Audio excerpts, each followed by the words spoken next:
نن چې کومه موضوع ده هغه د قتل مبارکه ده. د دغه حدیث حصہ ده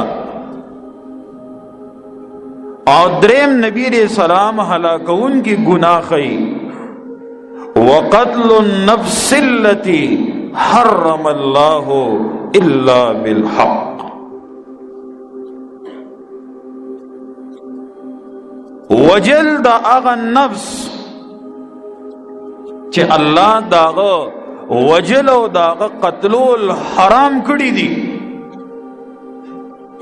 یو تن یو بل تن ناحق قتلی اس حق بھی نشتا اس جرم و خطا بھی نشتا آدے دغا تن ناحق قتل کی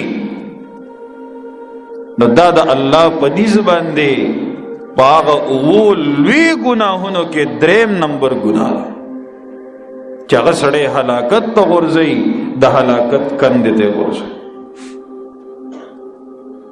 الا بالحق. کده باندې حق وی نو بیا ټیک ده. او حق څه مطلب شو؟ یو تن دی هغه قتل کړی دی نو قاضي با حکم کی داغه د قصاص داغه د قصاص هغه زموږ ستا کار نه دی د چا کار دی؟ د قاضي کار دی. هغه د حاکم او بادشاہ کار دی هغه د جج کار دی. کدا سیار یو تن را پاسی سار بسوک پچا الزام لگئی او سوک بچا الزام لگئی نو معاشره کې گلگ ډیر امن پاتی بنا غبس شي اب ختم شي. دا اکثر معاشره ته چې مونږ وګورو حالات خرابي نو د دې بل هیڅ وجه نشته. دو وجه دي.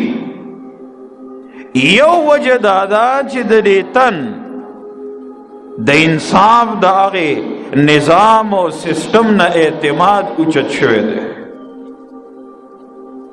دغه سړی که په بدل اغستو باندې مجبوره شي نو ولې مجبوره کېږي؟ هم د دې د وجې نه چې دی وایي چې ما ته انصاف نه میلاویږي جج فیصله داسې وکړي منصف فیصله داسې وکړي قاضي فیصله داسې وکړي نو یو د اعتماد اوچت شوی وي او کله چې اعتماد اوچت شو نو دی بیا قانون په لاس کې واخلي او خپل بدل په خپله واخلي نو معاشره کې امن راغو که بدامني راغو. د کلو کې چې تاسو ګورئ اکثر دشمنی وي او 20 کاله او 25 کاله او 30 کاله او دا مشران ناس دي. پښتو کې یو خبره مشهوره ده وایي دشمنی چې د 100 کالو شي نو غاښې وشي. دشمنی چې د 100 کالو شي نو غاښې وشي یعنی علم مضبوطه شي پخه شي. د دغه دشمنو سبب چې وګورې نو هغه هم دغه دی. یو اعتماد نشتا په منصف باندې چې هغه به انصاف وکړي او صحیح فیصله به وکړي. دې وجې نه خلک عدالت ته او د قاضي در ته نشي. او دویم د دې دشمنو دلوی کېدو او دغه رنګې د خورېدو او بیا معاشره د دې د وجې نه چې تباه کېږي د هغې وجه څه ده چې هر یو تن قانون په لاس کې اغستی دی او زه منصفه میم او زه ججه میم او زه وکیله میم او زه قاضي میم او زما خوښه ده چې زه څه کوم به نو دی لګي شي دی قتل کی د خپل خپلوان دی قتل کی د خپل راپاسی هغه قتل کی. دا سلسله شروع وي او لوی فساد او لوی بگاڑ په معاشره کې څه شي هغه خور شي.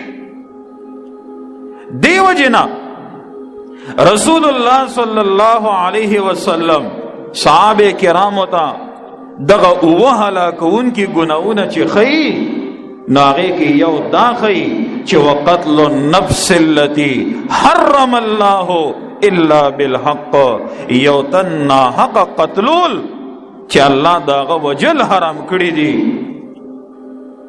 دا د ټولو نه لوی ګناه ده، دا سړی هلاکت ته رسوي. نو الا بالحق، یو دا چې یو تن قتل کړی وي او قاضی په حکم د قصاص جاری کی، نو دی به بدله کې څه کولی شي؟ قتلولی بشي. قرآن وایي کنه یا ایها الذین آمنوا کتب علیکم القصاص فی القتل، اے ایمان والو تاسو باندې الله بدله ورکول، بدله غستل دا لازم کړی دي او ضروری کړی دي. د قتل په معامله کې ځکه کومه معاشره کې چې قانون د قصاص وي، نو هغه معاشره کې شرح د قتلونو هغه سوي کمه وي، شرح د جرمونو چې وي نو هغه کمه وي. قصاص معنی بدله اخیستل، او دا بدله به څوک اخلي؟ دا به جج اخلي، قاضي به اخلي، دا د حکومت کار دی. او کومه معاشره کې چې قانون د قصاص نوی جاری، نو هغه معاشره کې مظلوم ورځ تر ورځه مظلوم کیږي او ظالم ورځ تر ورځه ظالم کیږي. لکه دې معاشرې ته ځینې خامیانې او برایې داسې شته چې موږ له تسلیمول پکار دي،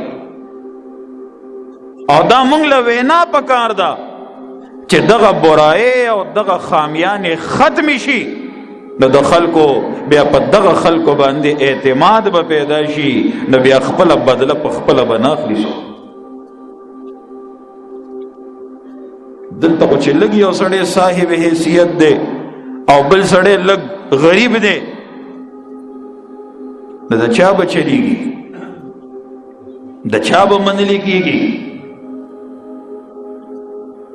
که د غریب کورم روان شي، اولاد ام تباشی، دے پا خپلم تباشی، خو یاد ساتا دے بیام ظالم دے او اغا ظالم بیام مظلوم دے. دا حقیقت دا تویم، دا برائی او خامیانی موجودی دی. رب دے دا سے خلق راولی او رب دے دا سے حاکمان پیدا کی، کداشتوی او پدی کے خیر وی، اللہ دے پدی کے دا صفت پیدا کی چې دوی د صحابه کرامو په نقش قدم باندې روان شي او د الله حدود جاری کی او ظالم له د ظلم سزا ورکی. ظالم له د ظلم سزا ده د مظلوم دادرسی ده. دا نه چې ته مظلوم ظالم له سزا نه ورکې او مظلوم سینې پسې جوخ کې نو څه فایده ده؟ که مظلوم زر پیری دی سینې پسې جوخ کې نو څه فایده شته؟ د مظلوم دادرسی الا ممکن ده کله چې داغه چې کوم ظالم دی ظلم یې پې کړی چې هغه له سزا ورکړي. د مظلوم زړه په دې یخېږي، د مظلوم دادرسی په دې باندې کېږي. دې وجې نه که غواړې چې زما معاشره کې امن راشي او بدامني ختمه شي، نو ته به د ظالم امداد هم کې او د مظلوم امداد به هم کې. د مظلوم امداد دا د ظلم نه بچ کا او د ظالم امداد دا چې ظالم د ظلم نه مني. اے د یو مومن ناحق قتل کول دا د الله په نیز باندې د ټولې دنیا د تباه کېدو نه لوی خبره ده. یعنی الله په دې دومره نه غوسه کېږي او خفه کېږي که څوک ټوله دنیا روانه کړي او تباه کړي، خو که یو مومن چا ناحق قتل کو دا د الله په نیز باندې د ټولې دنیا د تباه کولو نه لویه ګناه ده.